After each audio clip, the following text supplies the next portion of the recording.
बिस्मिल्लाहिर्रहमानिर्रहीम। अस्सलामुअलैकुम स्टूडेंट्स, हम BSN 5th सेमेस्टर की subject teaching and learning principle पढ़ रहे हैं। इसमें हमने आप लोगों के कोर्स का unit 5 health education and health promotion start किया हुआ है। इसके हमने 2 पार्ट्स पढ़ लिए हैं जो कि हमारे चैनल के प्लेलिस्ट में मौजूद है, और चैनल के प्लेलिस्ट का लिंक आप लोगों को इस वीडियो लेक्चर के डिस्क्रिप्शन के एंड में मिल जाएगी, वहाँ से आप स्टडी कर सकते हैं। आज का हमारा जो वीडियो लेक्चर है इसमें हम इसी यूनिट को कंटिन्यू करेंगे। इसका पार्ट 3 जो कि इसका लास्ट पार्ट है, इस वीडियो लेक्चर के साथ हम कवर कर लेंगे। तो स्टूडेंट्स, हम हेल्थ एजुकेशन के बारे में पढ़ते आ रहे हैं। पिछली वीडियो लेक्चर में लास्ट के कुछ स्लाइड्स थे, इनमें हमने हेल्थ एजुकेशन के कंटेंट्स डिस्कस किए हुए थे कि कौन कौन सी ऐसे टॉपिक्स हैं जिन पे आप हेल्थ एजुकेशन दे सकते हैं। तो स्लाइड नंबर 50 तक हमने कवर कर लिया था। आज हम इससे आगे कंटिन्यू करेंगे। लिखा है characteristics of effective health education, कि इफ़ेक्टिव हेल्थ एजुकेशन के कैरेक्टरिस्टिक्स क्या होते हैं, यानी कोई हेल्थ एजुकेशन अगर एक इफ़ेक्टिव हेल्थ एजुकेशन कहलाती हैं तो उसके कौन कौन से ऐसे कैरेक्टर्स होते हैं जिनकी वजह से वो इफ़ेक्टिव हेल्थ एजुकेशन कहलाती हैं। फर्स्ट वन कैरेक्टर है promotes actions that are realistic and feasible, यानी इफ़ेक्टिव हेल्थ एजुकेशन ऐसे एक्शंस को प्रमोट करती है जो कि रियलिस्टिक हो, जो फिजिबल हो, जो मुमकिन रियलिस्टिक जो एक्शंस होते हैं उनको प्रमोट करना एक इफ़ेक्टिव हेल्थ एजुकेशन का काम होता है। यानी इफ़ेक्टिव हेल्थ एजुकेशन के थ्रू कभी भी जो है अनरियलिस्टिक और अनफिजिबल जो चीज़ें होती हैं, जो एक्शंस होती हैं, उनको प्रमोट नहीं किया जा सकता। Adaptable and uses existing channels of communication, एक इफ़ेक्टिव हेल्थ एजुकेशन जो है उसमें जो एग्जिस्टिंग चैनल्स होते हैं, जो पहले से मौजूद चैनल्स होते हैं कम्युनिकेशन के, तो उनको अडॉप्ट करके उनको यूज़ किया जाता है। कोशिश की जाती है कि एग्जिस्टिंग जो चैनल्स हैं उनको यूज़ किया जाए, उनसे फ़ायदा उठाया जाए।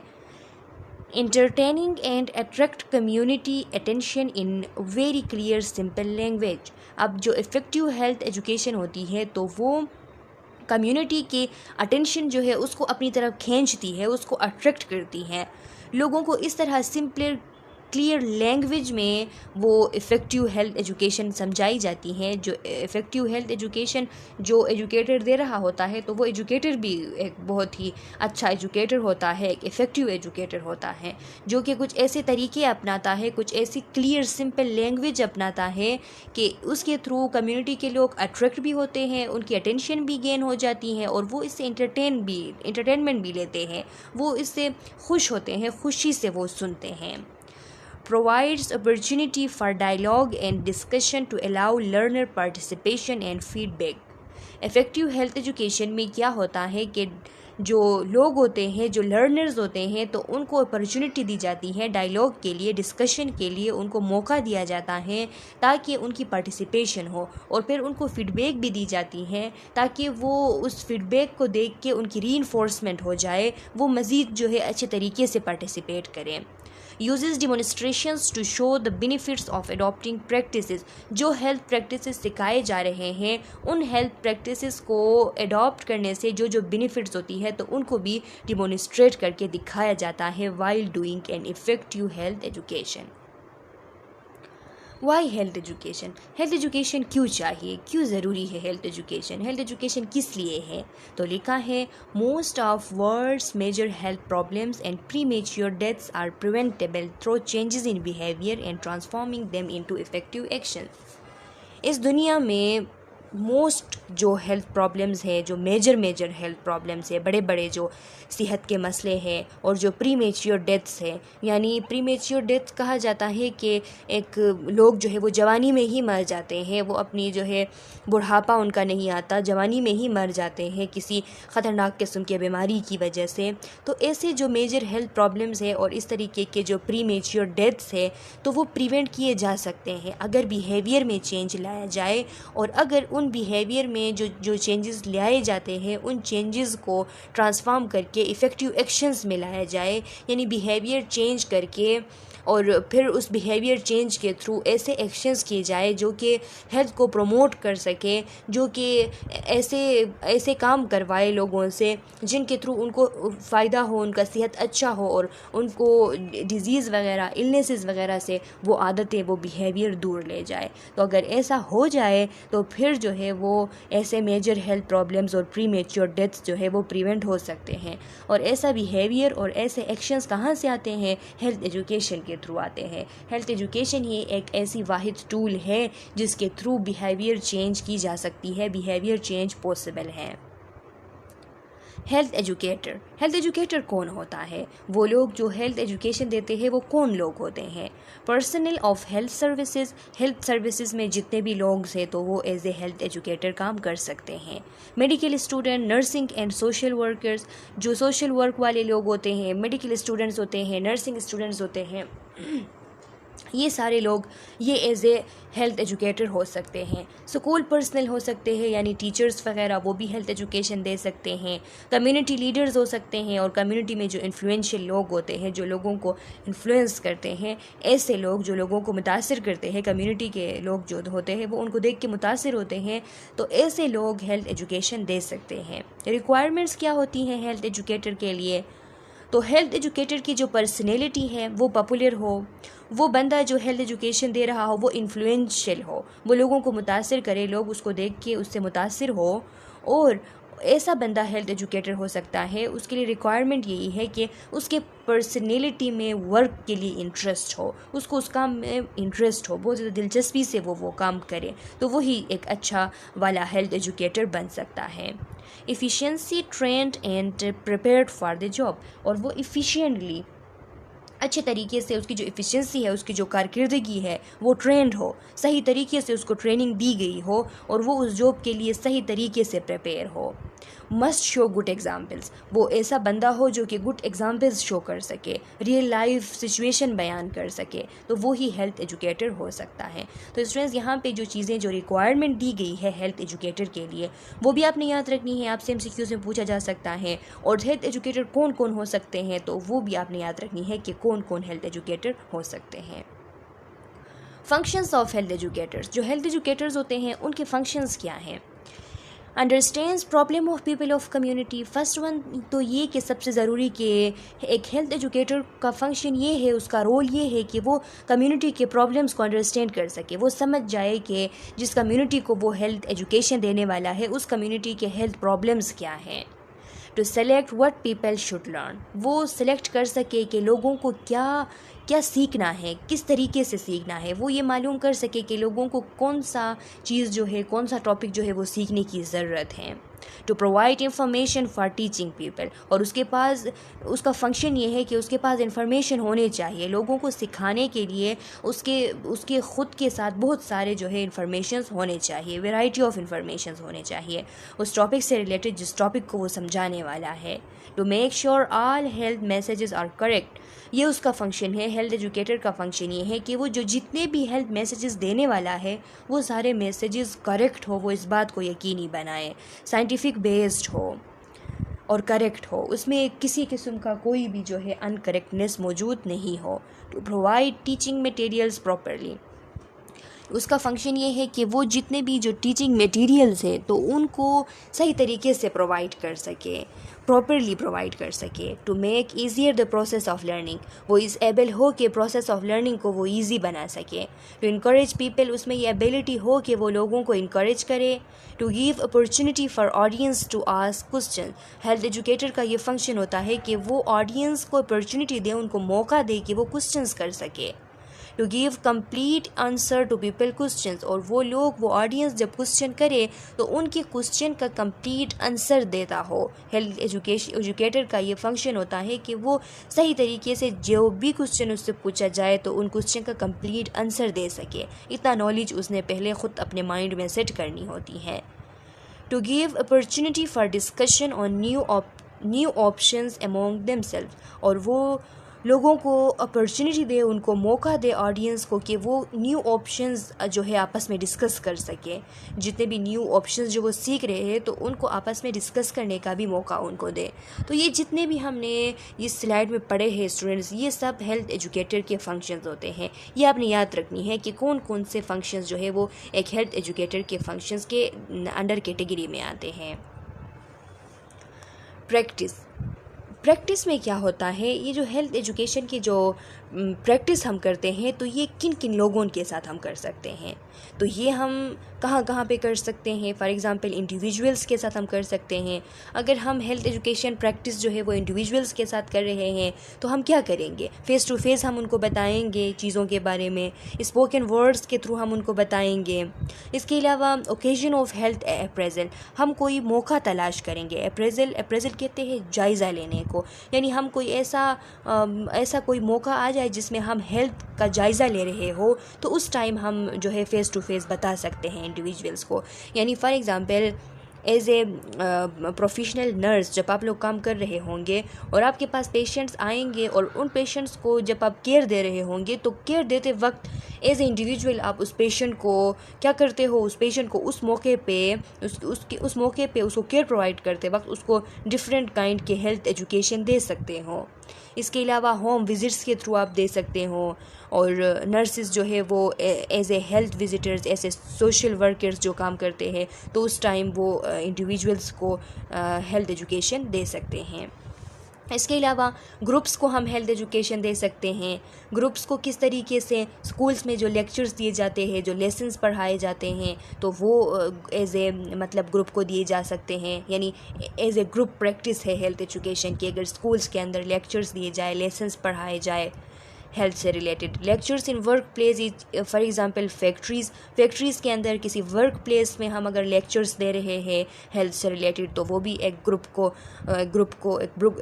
प्रैक्टिस है हेल्थ एजुकेशन से रिलेटेड। डिमॉन्स्ट्रेशन एंड ट्रेनिंग, अगर हम कोई हेल्थ टॉपिक उठा के उस पर डिमॉन्स्ट्रेशन कर रहे हैं, ट्रेनिंग दे रहे हैं किसी ग्रुप को, तो ये एक ग्रुप प्रैक्टिस कहलाती है। मास मीडिया के थ्रू भी हम प्रैक्टिस कर सकते हैं हेल्थ एजुकेशन। फॉर एग्ज़ाम्पल हम ब्रॉडकास्टिंग करें रेडियो के थ्रू या टेलीविज़न के थ्रू, या फिर हम रिटन वर्ड्स के थ्रू न्यूज़पेपर में न्यूज़ की तरह उसको लिखे शाये करें, पोस्टर्स दें, बुकलेट्स जो किताबचा जो होता है वो अगर हम लिखें, तो इन सब के थ्रू हम कर सकते हैं। इसके अलावा ऑदर्स फॉर एग्ज़ाम्पल थ्रीटर्स, जो थ्रीटर्स होते हैं उनको भी हम यूज़ कर सकते हैं। स्टूडेंट्स, ये जो थ्रीटर्स है ये एक वर्ड थ्रीटन से निकला है, ग्रीक वर्ड थ्रीटन से। इसका मतलब होता है ए प्लेस ऑफ सीइंग, यानी कोई भी ऐसा स्टेज एरिया हो या कोई ऐसी बिल्डिंग हो जिसमें परफॉर्मेंस की जाए ऑडियंस के फ्रंट में, तो उसको कहा जाता है थ्रीटर्स। तो यहाँ पे भी जो है थिएटर्स में जाके हम किसी ऐसे बिल्डिंग में जहाँ पे ऑडियंस बैठे हो और हम उनके सामने प्रेजेंट कर रहे हो, थिएटर्स का जो मीडिया है वो यूज़ करते हुए, तो ये सारी चीज़ें जो है हेल्थ एजुकेशन के प्रैक्टिस में इन्वॉल्व है। Major variables in behaviour change करते वक्त उसमें बहुत सारे वेरिएबल्स भी जो है वो आ जाते हैं, और कुछ वेरिएबल्स ऐसे होते हैं जो मेजर वेरिएबल्स होते हैं। तो लिखा है thoughts and ideas inside a persons mind have significant influence on individual health behaviour, कि जो थॉट्स जो आइडियाज़ इंसान के जहन में होते हैं तो उनका बहुत ज़्यादा सिग्निफिकेंट उनका इन्फ्लुएंस होता है उसके हेल्थ बिहेवियर के ऊपर। यानी उसके जहन में अगर अच्छे थॉट्स है, अगर पॉजिटिव थॉट्स है हेल्थ मेजर से रिलेटेड, जितने भी हेल्थ प्रैक्टिसेस किए जाते हैं उनसे रिलेटेड, तो फिर उसका बिहेवियर भी हेल्थी बिहेवियर होगा। लेकिन कुछ लोग ऐसे होते हैं, कुछ इलिटरेट लोग ऐसे होते हैं, बहुत ज़्यादा जाहिल होते हैं, वो हेल्थ प्रैक्टिसेस को मानते ही नहीं है। वो बस सिर्फ ये कहते हैं कि जिस दिन मरना होगा तो बस उस दिन मरेंगे। ये जो है ये बात सिर्फ सामने रखते हैं, और इसके अलावा जो जितने भी बाकी चीज़ें हैं कि अपनी सेहत को मेंटेन रखना, हेल्थी रहना कितना अच्छा प्रैक्टिस होता है मज़हब के दीन के हिसाब से भी, और इंसान के ख़ुद की ज़िंदगी के हिसाब से, उसके फैमिली के लिए, इसमें सबकी बेहतरी होती है, हर लिहाज से बेहतरी होती है। तो ये चीज़ें छोड़ के वो सिर्फ ये कहते हैं कि बस जिस दिन मरना होगा उस दिन मर जाएंगे। तो ऐसे लोग जब उनके जहन में आइडियाज़ थॉट्स इस तरह होंगे, तो आप खुद सोचिए स्टूडेंट्स के उनके हेल्थी बिहेवियर्स किस तरह होंगे। तो यही बात यहाँ पे बता रहा है कि कुछ ऐसे मेजर वेरिएबल्स होते हैं, कुछ थॉट्स, कुछ आइडियाज़ होते हैं जिनका बहुत ज़्यादा सिग्निफिकेंटली इन्फ्लुएंस होता है इंडिविजुअल्स के, उन लोगों के हेल्थ बिहेवियर्स पे।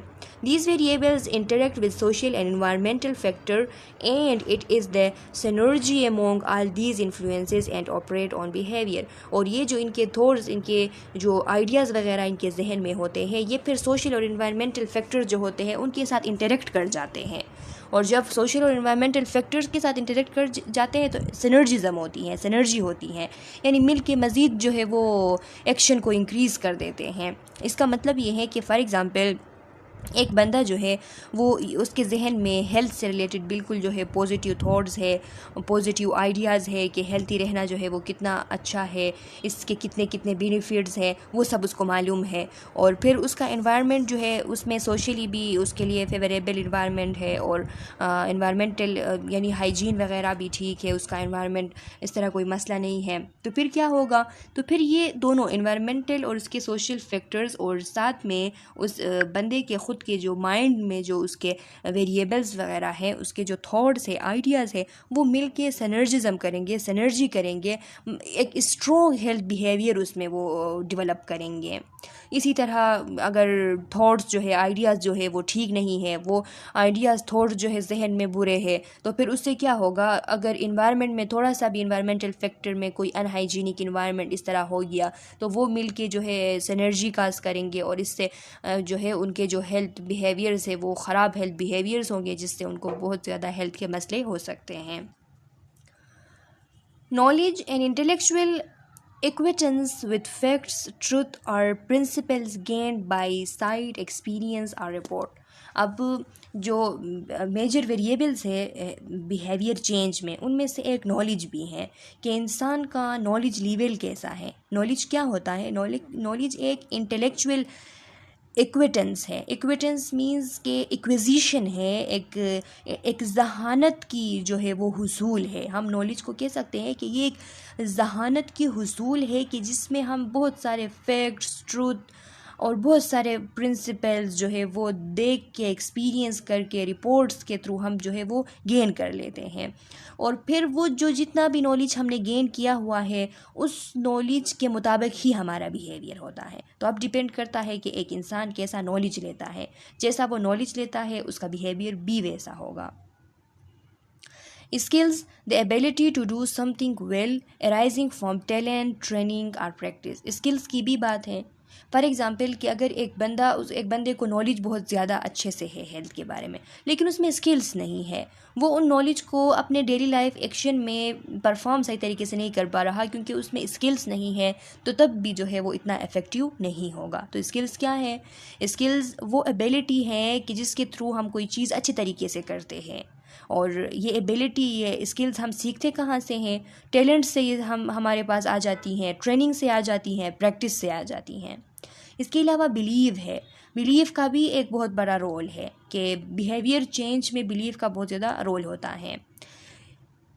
किस तरह रोल होता है, फॉर एग्ज़ाम्पल कुछ लोग ऐसे होते हैं जिनके ख़ास किस्म के बिलीव्स होते हैं हेल्थ प्रैक्टिस से रिलेटेड। फॉर एग्ज़ाम्पल कुछ लोग ऐसे होते हैं, कुछ इलिटरेट लोग जो बहुत ज़्यादा जो रूरल एरियाज़ है तो वहाँ पे इस तरह के कॉन्सेप्ट्स होते हैं कि वो जितने भी हेल्थ सर्विसेज हैं तो उनको सीख करना, उनको एसेस करना ही गलत समझते हैं। वो बिल्कुल जो है हेल्थ सर्विसेज को एसेस करना ही उसको मानते ही नहीं हैं। तो ये उनका बिलीव है। अब ये उनके बिहेवियर चेंज पे बड़ा इन्फ्लुएंस करेगा क्योंकि ये उनका बिलीव है, ये चेंज नहीं हो सकता, वो इसको चेंज नहीं करेंगे और इसका असर ये होगा कि वो इसकी वजह से जितने भी हेल्थ से रिलेटेड बिहेवियर चेंज है वो नहीं लाएंगे। तो इसीलिए यहाँ पे बिलीव का जिक्र है। लिखा है कि बिलीव क्या होती है, एक्सेप्टेंस और confidence in an एलिज्ड fact. Believe कहते हैं कि एक्सेप्टेंस ऑफ एलिज्ड फैक्ट या फिर कॉन्फिडेंस इन एलिज्ड फैक्ट। एलिज्ड फैक्ट कहा जाता है अनट्रू फैक्ट को, कि ये बिलीव्स जो होते हैं ये अनट्रू फैक्ट होते हैं, ये गैर हकीकी फैक्ट होते हैं, ये सही चीज़ें नहीं होते, हकीकत नहीं होती। इनको बस इंसान जो है वो एक्सेप्ट करता है या फिर वो इन पे फुली कॉन्फिडेंस रखता है कि ये बस ठीक है, ये सही है। वो उसके लिए कोई पॉजिटिव नॉलेज, कोई प्रूफ नहीं करता, बस उसको वो परसीव करता है कि वो ट्रुथ है। वो अपने लिए उसको परसीव करता है कि बस ये ट्रुथ है, कोई भी ऐसी बात। जैसे कि मैंने एग्जांपल दी इन लोगों की, कुछ लोग ऐसे भी होते हैं कुछ मुआशरे में कि वो अपने फ़ीमेल्स जो है उनको घरों से निकलने नहीं देती और उनको हॉस्पिटल तक जाने की इजाज़त नहीं देती। ये उनका यकीन होता है, ये उनका बिलीव होता है, वो इससे इधर उधर हट के नहीं सोचते, वो उसकी सेहत के लिए नहीं सोचते, चाहे वो उनके उस घर के चार दीवारी के अंदर उसकी क्यों ना डेथ ही हो जाए, लेकिन उसको वो हॉस्पिटल तक नहीं ले जाते क्योंकि उनका बिलीव है कि फ़ीमेल को हॉस्पिटल नहीं ले के जाना है, उनको अलाउ नहीं करना है। तो इसी तरह बिलीफ का बहुत ज़्यादा इन्फ्लुएंस होता है बिहेवियर चेंज पे। और एटीट्यूड का भी, एटीट्यूड किसे कहते हैं? मैनर, डिस्पोजिशन, फीलिंग और position toward a person or thing. किसी भी चीज़, किसी भी पर्सन से रिलेटेड हमारा जो मैनर होता है, हमारे जो फीलिंग्स होते हैं, चाहे वो फीलिंग्स अच्छे हो चाहे वो बुरे हो, तो ये एटीट्यूड का भी बहुत ज़्यादा इन्फ्लुएंस होता है बिहेवियर चेंज पे। अगर हमारा एटीट्यूड हेल्थ से रिलेटेड, हमारे फीलिंग्स पॉजिटिव हैं, तो फिर बिहेवियर में हेल्थ मेजर्स से रिलेटेड चेंजेस हम ला सकते हैं। लेकिन अगर हमारा बिहेवियर, हमारा जो एटीट्यूड है वो पॉजिटिव नहीं है, नेगेटिव है टूवर्ड हेल्थी बिहेवियर्स, तो हम उनको अडॉप्ट नहीं करेंगे फिर। तो इसी तरह एटीट्यूड्स का भी बड़ा इसमें इन्फ्लुएंस होता है। वैल्यूज़ का भी बहुत ज़्यादा इन्फ्लुएंस होता है। वैल्यूज़ और बिलीव्स जो है इनका एक ही किस्म का इन्फ्लुएंस होता है। जैसे वैल्यूज़ होते क्या हैं? Ideas, customs that arouse an emotional response for or against them. यानी किसी भी चीज़ के लिए या उसके ख़िलाफ़ हमारे जो आइडियाज़, हमारे जो कस्टम्स, हमारे जो रीत रिवाज होते हैं, जो कि एक emotional response toward them arise करती हैं, रोज़ करती हैं, क्रिएट करती हैं, तो ये वैल्यूज़ कहलाते हैं। तो यही बात के वैल्यूज़, बिलीव्स जो है, एटीट्यूड्स जो है, इन सब का इन्फ्लुएंस होता है। जैसे हमारे बिलीव्स, जैसे हमारे एटीट्यूड, जैसे हमारे हमारे वो होते हैं, वैल्यूज़ होते हैं, उसी तरह का फिर हमारा बिहेवियर बनता है। अच्छा स्टूडेंट्स, अब है health belief model. Health belief model यहाँ पे दी गई है। इसमें कुछ चीज़ें जो है उनकी इंटरकनेक्शन शो है कि चीज़ें जो है वो एक दूसरे के साथ इंटरकनेक्ट होती है और उस इंटरकनेक्शन की वजह से फिर कुछ चीज़ें जो है वो सामने आती हैं। तो यहाँ पे 3 चीज़ें हैं। समझने के लिए आप लोग यहाँ पे पहले इन 3 चीज़ों को समझें। 3 चीज़ें क्या? Individual perception, modifying factors, likelihood of action. यानी कि इंडिविजुअल परसेप्शन, कि एक इंसान जो है वो चीज़ों को किस तरह परसीव करता है, उसके जहन में चीज़ों से रिलेटेड क्या क्या ख़यालात मौजूद है, उसके व्यूज़ क्या हैं। मॉडिफाइंग फैक्टर्स, ऐसी चीज़ें जो कि उसके व्यूज़ को मज़ीद जो है वो मॉडिफाई करती हैं, उसमें चेंजेस लाती हैं। और इसके अलावा लाइक्लीहुड ऑफ एक्शन मीन्स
अच्छा स्टूडेंट्स, तो लाइक्लीहुड ऑफ एक्शंस का मतलब है कि कौन कौन से एक्शन के चांसेस है कि वो एक्शन हो सकते हैं, कौन कौन से एक्शंस के पॉसिबिलिटी है, प्रोबेबिलिटी है कि वो हो सकते हैं।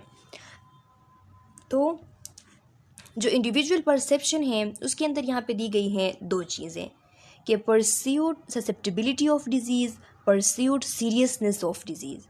कि फॉर एग्ज़ाम्पल एक इंडिविजुअल है, उसके जहन में ये बात आ रही है कि उसको ससेप्टिबिलिटी ऑफ डिज़ीज़ है, वो इंडिविजुअल परसेप्शन कर रहा है, परसीव कर रहा है कि उसको ससेप्टिबिलिटी ऑफ डिज़ीज़ है। ससेप्टिबिलिटी ऑफ डिजीज़ मींस कि उसके फैमिली में फॉर एग्ज़ाम्पल हाइपरटेंशन का मसला है, तो उसके फैमिली में अगर हाइपरटेंशन का मसला है तो वो भी इस चीज़ को परस्यू करेगा कि मुझे भी हो सकता है, मुझे भी हाइपरटेंशन हो सकती है। इसके अलावा अगर वो किसी डिज़ीज़ के सीरियसनेस को देख ले, फ्रेंड्स में, कम्युनिटी में, कहीं पे भी किसी डिज़ीज़ के सीरियसनेस को अगर देख ले तो फिर वो ये परस्यू करता है कि ये डिज़ीज़ जो है, अच्छा ये इतना ख़तरनाक है, इतना सीवियर डिज़ीज़ है कि ऐसा ना हो कि ये मुझे हो जाए। मैं ख़ुद को किस तरीके से बचाऊँ कि ये डिज़ीज़ मुझे ज़िंदगी में कभी भी ना हो। तो जब सीरियसनेस, सीवियरिटी ऑफ डिज़ीज़ को एक इंसान देखता है तो उससे बचने की वो कोशिश करता है। अब इसमें मॉडिफाइंग फैक्टर्स जो है उनका क्या रोल है? तो मॉडिफाइंग फैक्टर्स में डेमोग्राफिक वेरिएबल्स है कि लोगों में चेंजेस होते हैं, एज चेंजेस होते हैं, जेंडर चेंजेस होते हैं, रेस चेंजेस होते हैं, इथनिसिटी चेंजेस होते हैं, यानी नस्ली, जेंडर के लिहाज से, एज के लिहाज से, सोशियो साइकोलॉजिकल वेरिएबल्स होते हैं, उनकी पर्सनैलिटी में चेंजेस होते हैं, सोशल क्लास उनका सबका अलग अलग होता है, उनके फ्रेंड्स जो है अलग अलग होते हैं, एंड रेफरेंसेस ग्रुप प्रेशर, और उन पे जो ग्रुप प्रेशर जिनका उन पे रेफरेंस होता है तो वो भी उनका भी इन्फ्लुएंस है इस चीज़ पे। तो ये सब मिल के यहाँ पे देखें कि डेमोग्राफिक वैल्यूज़ में एज का आना, के फॉर एग्ज़ाम्पल एज में अगर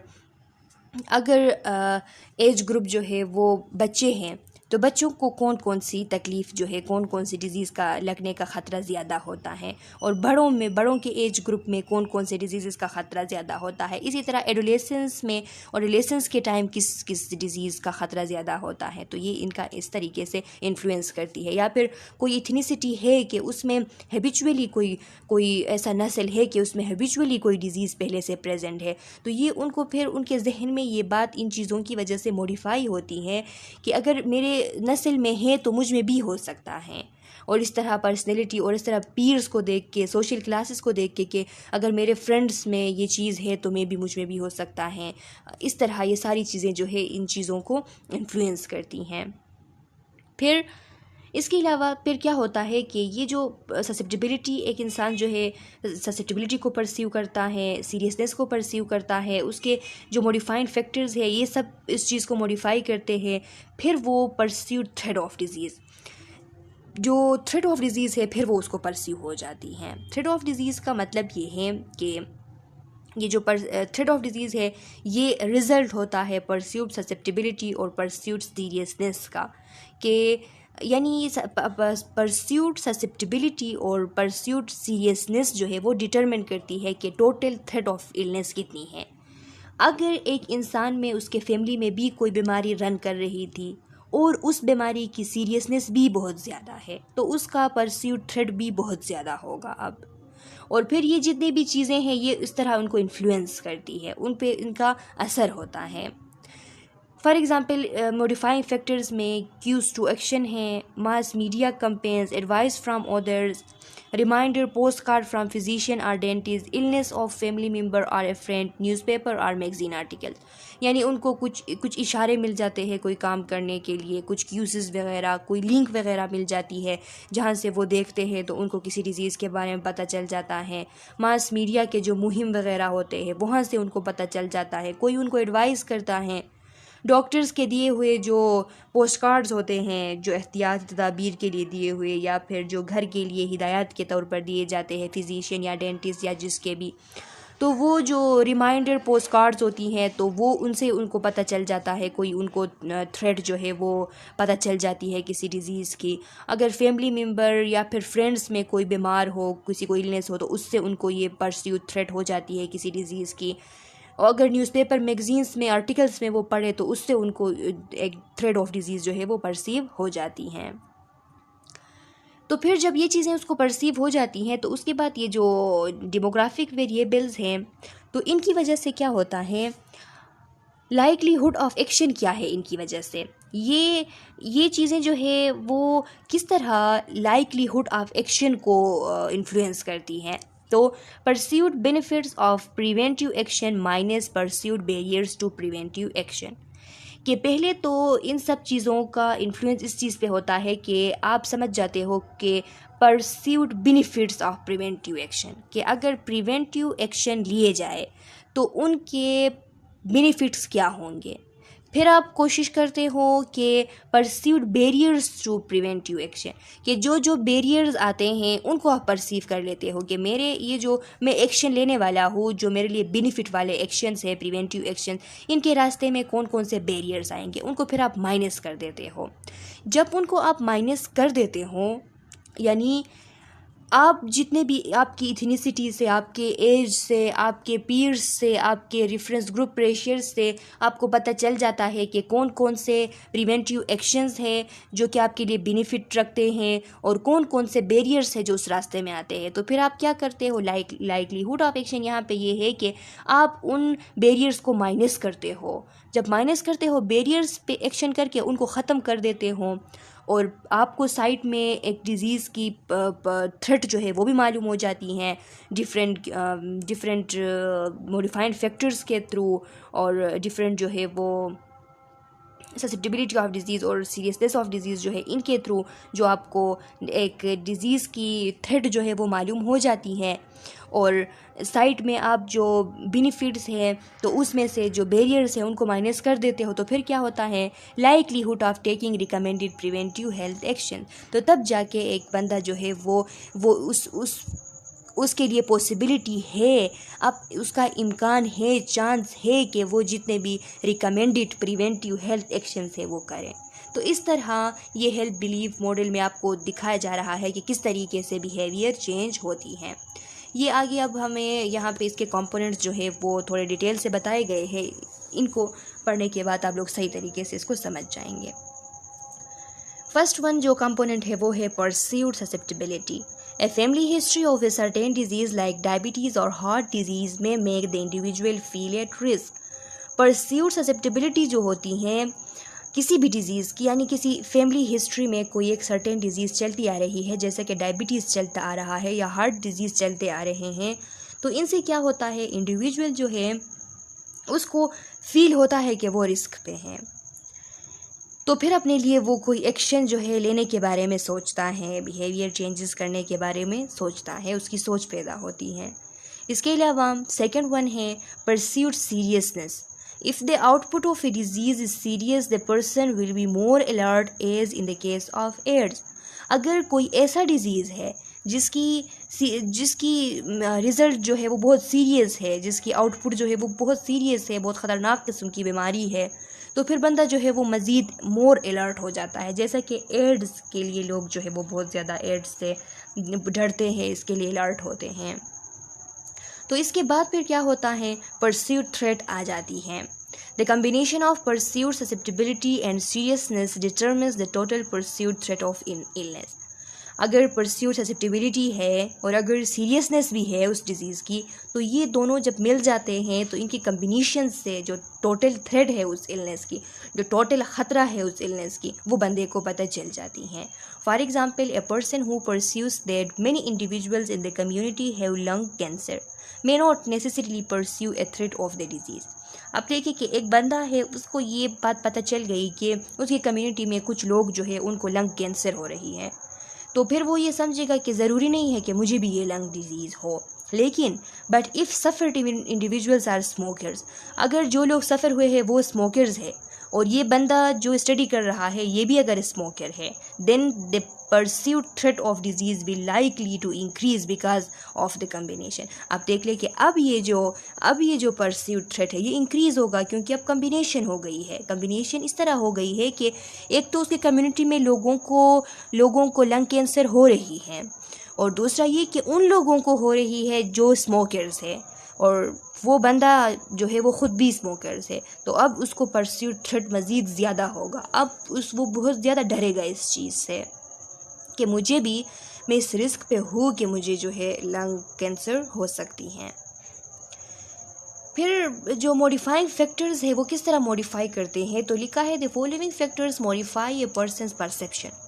इनके थ्रू परसेप्शंस में मॉडिफिकेशन होती हैं। डेमोग्राफिक वेरिएबल्स के थ्रू, जैसा कि एज, सेक्स, रेस एक्सेट्रा हैं, जैसा कि toddler versus adolescent regarding in the importance of diet. अगर हम टोडलर और एडोलेसेंस में देखें जो डाइट की इम्पोर्टेंस होती है उसके रिगार्डिंग अगर हम देखें तो फिर क्या होता है, जो टोडलर्स और एडोलेसेंट होती हैं तो इनमें अगर हम इम्पोर्टेंस देखें डाइट के तो ये इनके एज रिलेटेड है, एज रिलेटेड वेरिएबल्स है डेमोग्राफी के लिए अगर हम देखें। इसके अलावा फैमिली वर्सेस पीयर्स, हम फैमिली में देखें, फ्रेंड्स में देखें, तो इस तरह अगर हम देखते हैं अपने रेस में, फैमिलीज़ में जाते हैं, पीयर्स में जाते हैं, अपने एज से रिलेटेड चीज़ें देखते हैं, तो इनसे हमें जो है वो परसेप्शन होती है। फॉर एग्ज़ाम्पल मैं अगर एक एडोलेसेंट हूँ तो मैं सोचती हूँ कि कोई डिज़ीज़ आ गई है, बहुत ज़्यादा कॉमन हो गई है कम्युनिटी में, और अगर वो एडोलेसेंट्स में है यानी मेरे एज से रिलेटेड है, अगर एडोलेसेंस में है तो मेरे एज से रिलेटेड है।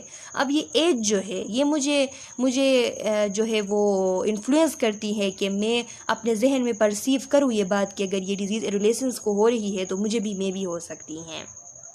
तो इसका मतलब यही है। Socio psychological variables, social group में इंकरेज और मोटिवेट अदर प्रिवेंटिव बिहेवियर्स, इनका भी बड़ा इन्फ्लुएंस होता है। जो सोशल और जो साइकोलॉजिकल ग्रुप्स होते हैं तो ये क्या करते हैं, ये इंकरेज कर सकते हैं, मोटिवेट कर सकते हैं दूसरों को। इनकी वजह से प्रिवेंटिव बिहेवियर्स अपनाने के लिए लोग जो है वो मोटिवेट हो सकते हैं। स्ट्रक्चरल वेरिएबल्स, अब साइकोलॉजिकली अगर बंदा ठीक हो, साइकोलॉजिकली उसके वेरिएबल्स बहुत अच्छे तरीके से सब चल रहे हो, तो इसका इन्फ्लुएंस इस तरह होगा कि वो प्रिवेंटिव मेजर्स जो है आसानी से सही तरीके से वो अचीव कर सकेगा, वो उनको एक्शन में ला सकेगा। स्ट्रक्चरल वेरिएबल्स में क्या है, knowledge and prior contact with the disease influence health and treatment behaviour, कि उसको अगर पहले से नॉलेज हो या पहले से उसकी कोई कॉन्टेक्ट हो उस डिज़ीज़ के साथ, तो फिर ये उसके हेल्थ को इन्फ्लुएंस करती है, ट्रीटमेंट बिहेवियर को भी इन्फ्लुएंस करती है, क्योंकि पहले से अगर पता है तो वो आसानी से सही तरीक़ों को अपनाते हुए हेल्थी बिहेवियर जो है वो अचीव करता है। क्यूज़ टू एक्शन में भी एक्सटर्नल और इंटरनल, ये जो सिग्नल्स होते हैं, क्यूज़ होते हैं, वो इंटरनल भी हो सकते हैं, एक्सटर्नल भी हो सकते हैं। Internal cues are fatigue, uncomfortable symptoms or thought of other who are ill. Internal cues, internal signals इस तरह आपको मिल सकते हैं कि आप फैटीग महसूस कर रहे हो, आप अनकंफर्टेबल फील कर रहे हो, आपको सिम्टम्स जो है वो कुछ डिजीज़ की आ रही है, या फिर आप उन लोगों का सोचते हो जिनको इलनेस है कोई। तो ये सब सोच के आप इंटरनली जो है आपको सिग्नल मिल जाती है कि आप जो है आप कोई प्रिवेंटिव मेजर्स अपनाने की कोशिश करें ताकि आप इसको कंट्रोल कर सकें, इससे बच सकें। External cues are mass media, advice from others etcetera. और एक्सटर्नल क्यूज़ में मास मीडिया है, एडवाइसेस फ्राम अदर्स है कि दूसरों से आप एडवाइस लेते हो, मास मीडिया से आप कुछ जो है वो सीख लेते हो, तो उसको उनके थ्रू भी आप जो है कोशिश करते हो कि मैं कोई इस तरह प्रिवेंटिव मेजर अपने लिए करूँ कि मैं इन चीज़ों से बच सकूँ।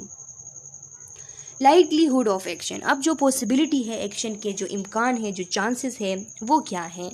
The likelihood of person taking recommended preventive health actions depend on the perceived benefits of the action to prevent lung cancer minus the perceived barriers to the action। अब likelihood जो है, चांस जो है, प्रोबेबिलिटी जो है, possibility जो है, वो यहाँ पे इस तरीके से पैदा होती है कि एक इंसान के लिए जो रिकमेंडेड प्रिवेंटिव हेल्थ एक्शन है तो वो इस चीज़ पे डिपेंड करती है कि उसको जो ख़बर मिल रही है बेनिफिट्स के बारे में उन एक्शंस के, और जो ख़बर मिल रही है फिर बैरियर्स के बारे में कि बैरियर्स कौन कौन से हैं। तो अगर वो बेनिफिट्स में से बेनिफिट्स जो है सारे इकट्ठे करके जो बैरियर्स हैं उनको ख़त्म करने की कोशिश करें, माइनस करने की कोशिश करें, तो इससे ये चांस बनती है, ये पॉसिबिलिटी बन जाती है कि अब वो प्रिवेंटिव मेजर सही तरीके से कर सकता है। Pursued benefits of the action include, for example, refraining from smoking to prevent lung cancer, or eating nutritious food and avoiding snacks to maintain weight। Pursued benefits अगर किसी एक्शन की हम देख ले, फॉर एग्ज़ाम्पल अगर हम लंग कैंसर से बचने की अगर हम कोई बेनिफिट देखें, स्मोकिंग बंद करने की कोई बेनिफिट देखें, स्मोकिंग को रिफ्रेन करने की, स्मोकिंग को बिल्कुल बंद करने की बेनिफिट देखें, तो ये बेनिफिट है कि अगर स्मोकिंग को बंद किया जाए, रिफ्रेन किया जाए, तो इससे लंग कैंसर से बचा जा सकता है। या फिर अगर कोई बंदा अपने वेट को मेंटेन करना चाह रहा है तो वो अगर न्यूट्रिशियस फूड खाए और अगर वो स्नैक्स वगैरह को अवॉइड करे तो उनका वेट मेंटेन हो सकता है। तो ये बेनिफिट्स हैं, यानी न्यूट्रिशियस फूड खाना और स्नैक्स को अवॉइड करना, इसका बेनिफिट ये है कि वेट मेंटेन रहेगा, और स्मोकिंग को ख़त्म करना, स्मोकिंग से इनकार करना, इसका ये बेनिफिट रहेगा कि लंग कैंसर जो है वो प्रिवेंट होगी। अब बैरियर्स कौन कौन से हैं इसमें? Perceived barriers to action include cost का इसमें मसला है कि न्यूट्रिशियस फूड खाने के लिए में भी इस तरह हो सकता है कि कॉस्ट को वो अफोर्ड ना कर सकें। इनकन्वीनियंस, स्मोकिंग को रिफ्रेन करने में हो सकता है कि उसको मुश्किलात का सामना हो, तकलीफ़ हो उसको, अनप्लीजेंटनेस, उसको खुशी ना हो। अभी देखिए न्यूट्रिशियस फूड खाने में हो सकता है कि उसको खुशी ना हो जितनी खुशी स्नैक्स खाने में होती हैं। लाइफ स्टाइल को चेंज करना, उसमें बंदा जो है नहीं चाहता कि लाइफ स्टाइल को वो चेंज करे। तो ये बैरियर्स हैं। अब अगर ये जितने बैरियर्स है इनको इंसान ओवरकम करे, इनको ख़त्म करे, इनको जो है बर्दाश्त करे, टॉलरेट करके इनको अगर ओवरकम करे, तभी जाके जो है वो किसी एक्शन की, प्रिवेंटिव मेजर्स को अपनाने की, उनको प्रैक्टिस में लाने की, एक्शन में लाने की पॉसिबिलिटी जो है वो पैदा होती हैं। अच्छा स्टूडेंट्स, अब हैं steps for planning health education और हेल्थ प्रमोशन प्रोग्राम। कोई आप हेल्थ एजुकेशन प्रोग्राम बना रहे हो, कोई हेल्थ प्रमोशन प्रोग्राम बना रहे हो, तो उसके लिए आपके स्टेप्स कौन कौन से होंगे? अभी आप लोगों की रिस्पॉन्सिबिलिटी है students, as a nursing students, आप लोग हेल्थ एजुकेटर्स हो। तो एज ए हेल्थ एजुकेटर्स अब आप लोगों की ज़िम्मेदारी है ये कि आप लोग हेल्थ एजुकेशन दें। तो हेल्थ एजुकेशन देने के लिए आपने पहले सीखना होगा कि कौन कौन से स्टेप फॉलो करके हम हेल्थ एजुकेशन देंगे। तो वो कौन से स्टेप्स हैं? 7 स्टेप्स हैं। फर्स्ट वन है आइडेंटिफाइंग द नीड्स। सबसे पहले तो जिन लोगों को हम एजुकेशन दे रहे हैं, चाहे वो फैमिलीज़ है, चाहे वो कम्युनिटीज़ है, तो उनके नीड्स को हम आइडेंटिफाई करें। फिर हम अपने उस जिस कॉन्टेक्स्ट में हम एजुकेशन दे रहे हैं उस कॉन्टेक्स्ट से रिलेटेड ऑब्जेक्टिव्स लिखें, तैयार करें। फिर हम उन ऑब्जेक्टिव्स को एक्टिविटीज़ में चेंज करें, एक्शन में लाए, हम चेंजेस करें उसमें, स्टूडेंट्स जो है एक्शन स्टार्ट करें, एक्टिविटीज़ करें। रिसोर्सेज हम यूज़ करें, डिफरेंट काइंड ऑफ रिसोर्सेज जो कि अच्छे अच्छे रिसोर्सेज हो जिनसे फ़ायदा हो। कॉन्स्ट्रेंट्स, उसमें रुकावटें वगैरह जो होती हैं उनको आइडेंटिफाई करें, ताकि अगर हमें कॉन्स्ट्रेंट्स आइडेंटिफाई हो रुकावटें तो फिर हम उनको ओवरकम कर सकते हैं। सेटिंग फॉर हेल्थ एजुकेशन के लिए हम कोई भी सेशन, कोई भी सेटिंग रखें, चाहे वो स्कूल में हो, कम्युनिटी में हो, हॉस्पिटल के अंदर फेस टू फेस किसी इंडिविजुअल को आप एजुकेशन दे रहे हो। और फिर लास्ट में जाके उसकी इवैल्यूएशन कि क्या आया कि आपने जो भी एजुकेशन दिया हुआ है तो उससे बिहेवियर चेंजेस कुछ आई है या नहीं। तो आइडेंटिफाइंग द नीड्स को आप किस तरीके से आइडेंटिफाई करोगे? For example present of oral condition, अगर आप फाइंड करने की कोशिश कर रहे हो, ओरल हाइजीन से रिलेटेड, ओरल कंडीशन से रिलेटेड कुछ फाइंड आउट करने की कोशिश कर रहे हो, आपका टॉपिक इससे रिलेटेड है, ओरल हाइजीन से रिलेटेड है, तो फिर ओरल हाइजीन से रिलेटेड आपको हेल्थ एजुकेशन देने के लिए पहले ज़रूरी है कि आप फाइंड आउट कर लें कि ओरल कंडीशन की प्रेजेंटेशन कैसी है, यानी किस तरीके से उसकी प्रेजेंटेशन मालूम कर लें। उसके बाद knowledge about oral health and hygiene practice, कि वो जो लोग जिनको आप एजुकेशन दे रहे हो तो उनके पास कितना ओरल हेल्थ से रिलेटेड वो जानते हैं और हाइजीन प्रैक्टिस से रिलेटेड उनको कितना नॉलेज हासिल है वो मालूम करें। Actual oral health and hygiene practices, उनके एक्चुअल ओरल हेल्थ कैसी हैं उसको आप देखें, और उनके हाइजीन प्रैक्टिसेस कैसे हैं, एक्चुअल हाइजीन प्रैक्टिसेस वो मालूम करें। Knowledge about other information in maintaining oral health, और दूसरे जो नॉलेज है उनके नॉलेज इन्फॉर्मेशन के, उनको कौन सा नॉलेज इन्फॉर्मेशन हासिल है कि किस तरीके से ओरल हेल्थ को मेंटेन किया जा सकता है, उनको इस बारे में किस किस्म की नॉलेज हासिल है वो आप मालूम करें। तो आप किस तरीके से ये चीज़ें मालूम कर सकते हो? तो इंटरव्यू के थ्रू आप मालूम कर सकते हो, रिटन क्वेश्चंस के थ्रू आप मालूम कर सकते हो, उनके प्रैक्टिसेस उनसे डिमॉन्स्ट्रेट करवा के आप देख सकते हो, आपको पता चल जाएगा कि उनके प्रैक्टिसेस, एक्चुअल प्रैक्टिसेस कैसी हैं। उनको आप क्लिनिकल एग्जामिनेशन कर सकते हो, उनके ओरल कैविटी की जो हेल्थ है वो कैसी है आप मालूम कर सकते हो क्लिनिकल एग्जामिनेशन के थ्रू। सेकंड जो आपका स्टेप है वो इस्टेब्लिशिंग ऑब्जेक्टिव है। ऑब्जेक्टिव्स आप इस्टेब्लिश करते हो। Should be written in manner by which they can be measured or determined when they are achieved. आप कुछ इस मैनर से, इस तरीके से ऑब्जेक्टिव सेट करेंगे कि वो जब अचीव्ड हो तब वो डिटरमिन्ड हो सके, मेजर हो सके। यानी आपने एक स्मार्ट तरीके से आपने ऑब्जेक्टिव्स बनाने हैं। स्मार्ट मीन्स के स्पेसिफिक हो, आपके ऑब्जेक्टिव्स मेजरेबल हो, आपके ऑब्जेक्टिव्स अचीवेबल हो, आपके ऑब्जेक्टिव्स रिलीवेंट हो और आपके ऑब्जेक्टिव्स टाइम बाउंड हो, यानी स्मार्ट हो। स्मार्ट को यूज़ करते हुए आप ऑब्जेक्टिव सेट करते हो। फिर एक्टिविटीज़ करते हो, एक्टिविटीज़ परफॉर्म करते हो। Should be based on established available resources. आपके पास जितने भी रिसोर्सेज हैं तो उन पे ये रिलाई करती हैं। यानी पर्सनल, अगर डेंटिस्ट मौजूद है, हाइजीनिस्ट मौजूद है, क्लासरूम टीचर मौजूद है तो वो जो है उसी तरीके से काम करेंगे, अपना अपना तरीका अप्लाई करेंगे। ऑडियो विजुअल एड्स अगर आपके पास है तो वो आप दिखाएंगे उनको। हेल्थ एजुकेशन मटेरियल जितने भी आपके पास है उनको यूज़ करते हुए एक्टिविटीज़ परफॉर्म करेंगे। रिसोर्सेज, आप रिसोर्सेज का क्या है तो select in relation to specific special needs. पहले आपने जो नीड्स, जो आपने फर्स्ट स्टेप में जो आपने नीड्स मालूम किए हैं कि उनके नीड्स क्या है, एक्चुअल नीड्स क्या है, तो उनके बेसिस पे उन एक्चुअल नीड को, उन स्पेशल नीड्स को देखते हुए उनके रिलेशन में आप रिसोर्सेज जो है वो सेलेक्ट करें। अवेयरनेस क्रिएट करें। ऐसे रिसोर्सेज आप सेलेक्ट करें कि जिसके थ्रू अवेयरनेस क्रिएट हो, अटेंशन अट्रैक्ट हो लोगों का, उनकी क्यूरोसिटी, उनका जो तजस्सुस है वो अरोज़ हो, वो जो है अवेक हो, उनको इन्फॉर्मेशन जो है आप दे। ऐसे रिसोर्सेज यूज़ करें कि जिनके थ्रू आप सही तरीके से उनको अटेंशन उनकी अट्रैक्ट कर सको, उनको अवेयरनेस दे सको, उनको इन्फॉर्मेशन दे सको, उनकी क्यूरोसिटी को अवेक कर सको।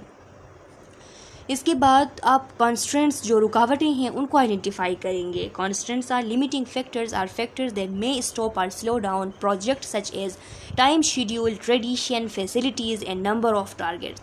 कॉन्स्ट्रेंट्स जो है वो लिमिटिंग फैक्टर्स होते हैं, ऐसे फैक्टर्स जो कि आपके प्रोजेक्ट को स्लो डाउन करती है या स्टॉप करती है, जैसे कि टाइम शेड्यूल, टाइम बहुत कम है आपके पास, ट्रेडिशन उन लोगों का, फैसिलिटीज़ आपके पास, नंबर ऑफ टारगेट्स, कितने कितने ग्रुप्स को आपने एजुकेशन देना है। तो ये चीज़ें, ये जो कॉन्स्ट्रेंट्स होते हैं उनको आपने पहले से आइडेंटिफाई करना है ताकि आप उनको ओवरकम कर सको। अगर आइडेंटिफाई नहीं करेंगे तो ये रुकावटें आपके प्रोजेक्ट को रोक देंगे, फिर उसी टाइम आप इनको ओवरकम नहीं कर सकते। अगर पहले से मालूम है तो फिर जाके आप ओवरकम कर सकते हैं। सिक्स्थ स्टेप जो है वो setting for health education. Setting, wide variety of setting हो सकते हैं। स्कूल के अंदर आप एजुकेशन दे रहे हो, सेशन आपने रखा हुआ है, ग्रुप को आप जो है लेक्चर दे रहे हो, कोई भी आप जो है हॉस्पिटल के अंदर पेशेंट के फैमिलीज़ को, individually face to face patient को, तो वाइड वैरायटी ऑफ सेटिंग्स होते हैं।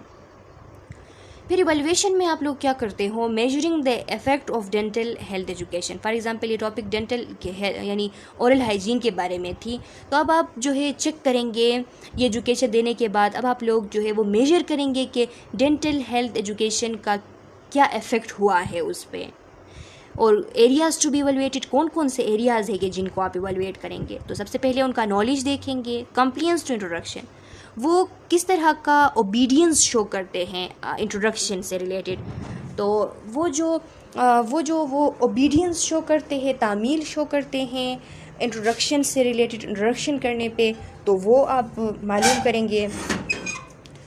बिहेवियरल चेंज आप देखेंगे कि आपने जो कुछ किया हुआ है, जो एजुकेशन दी हुई है, तो उसके थ्रू बिहेवियरल चेंज क्या आई हुई है।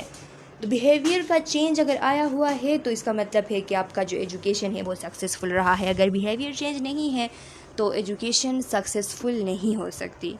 इंसिडेंट्स आप देख लें कि अब जो है, अब न्यू केसेस आपके एजुकेशन देने के बाद, आपके हेल्थ एजुकेशन प्रोवाइड करने के बाद, जिस कम्युनिटी को आपने हेल्थ एजुकेशन प्रोवाइड किया है, जिस फैमिली को किया है, उसमें अब ओरल कंडीशन के न्यू इंसिडेंट्स जो है वो क्या क्या हो सकते हैं। अब आप मालूम करें कि अगर इंसिडेंट्स नहीं है, न्यू केसेस नहीं है कोई, तो इसका मतलब ये है कि आपका जो एजुकेशन था उससे बिहेवियर चेंजेस भी आई है और उससे जो है बहुत सारा उसको फ़ायदा हुआ है कि आप इतने केसेस जो है वो नहीं हैं ओरल कंडीशन के उस पेशेंट को या उस कम्युनिटी को।